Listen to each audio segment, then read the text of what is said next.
पिछले कुछ सालों से हर चुनाव से पहले राजनीतिक पंडित, मीडिया और विपक्षी कहते हैं कि मायावती का राजनीतिक करियर खत्म, बीएसपी का कोई अस्तित्व नहीं बचेगा, मायावती अपनी राजनीतिक जमीन खो चुकी हैं। लेकिन क्या ये सच है? उत्तर प्रदेश में साल 2022 में विधानसभा चुनाव होने हैं। ऐसे में अगर आप इन सवालों के जवाब समझने हैं तो हमें मायावती के चुनावी गणित, वोटरों के साथ केमिस्ट्री और राजनीतिक पार्टियों के साथ गांठबंधन की मिस्ट्री को भी समझना होगा। गांठबंधन इसलिए क्योंकि मायावती ने विचारधाराओं के बंधन से परे जाकर मुलायम सिंह यादव, बीजेपी, कांग्रेस, अखिलेश सबसे गठबंधन किया भी है और रिश्ते तोड़ भी डाले हैं। हाल ही में बीएसपी से निष्कासित 9 विधायक अखिलेश यादव से मिले। मुलाकात के बाद कहा कि उनके लिए एसपी में जाना एक विकल्प है। अब के पास सिर्फ 7 विधायक रह गए हैं। दरअसल मायावती की राजनीतिक जान दलित वोटरों के हाथ में है। यूपी के 21% दलित वोटर जीत हार में अहम भूमिका निभाते आए हैं, लेकिन पिछले कुछ सालों में ये वोटर मायावती को छोड़ बीजेपी के हिंदुत्व के एजेंडे के साथ खुद को जोड़ते नजर आए हैं। यही नहीं, पिछले कुछ वक्त से मायावती के पॉलिटिकल स्टैंड को लेकर भी वोटर कंफ्यूज हैं। मायावती जहां बीजेपी पर नर्व, वहीं समाजवादी पार्टी और कांग्रेस पर आक्रामक दिखती है। जबकि 2019 लोकसभा चुनाव में समाजवादी पार्टी के साथ थी और इसी गठबंधन के सहारे 0 से 10 की सीट का सफर भी तय किया। मायावती पर कोरोना मिसमैनेजमेंट जैसे मुद्दों पर भी बीजेपी सरकार के खिलाफ चुप्पी बनाए रखने का आरोप लगता रहा है। वहीं राज्यसभा चुनाव के दौरान बीएसपी के कैंडिडेट को बीजेपी का समर्थन करना भी कई सवाल खड़े करता है। यही नहीं, राज्यसभा चुनाव के बाद मायावती ने एक प्रेस कॉन्फ्रेंस में यह तक कह दिया कि अगर समाजवादी पार्टी को विधानसभा चुनाव से हराने के लिए बीजेपी के साथ जाना पड़े तो उनकी पार्टी इसके लिए भी तैयार है। इसके अलावा मुसलमान वोटर भी बहन जी के रुख से खुश नजर नहीं आ रहे हैं। राम मंदिर से लेकर 3 तलाक जैसे ढेरों मुद्दों को लेकर ज्यादातर मुसलमान वोटर बीजेपी से अलग हैं।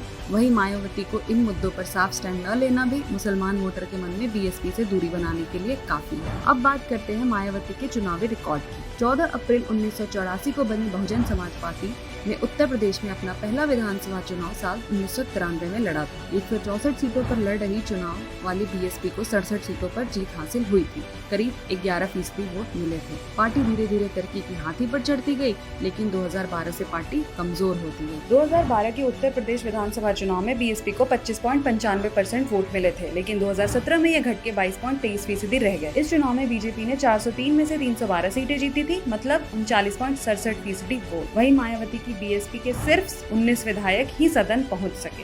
मायावती की करारी हार हुई थी। 2009 के मुकाबले 2014 और 19 में लोकसभा चुनाव में बीएसपी का वोट शेयर देश भर में गिरता रहा। 2009 में जहां बीएसपी का वोट शेयर देश भर में 6.56% था, वहीं 2014 में घटकर 4.19% और 2019 में 3.67% रह गया। 2014 लोकसभा चुनाव में बीएसपी उत्तर प्रदेश में एक भी सीट जीत नहीं सकी थी, लेकिन उनका वोट शेयर 19.77% था।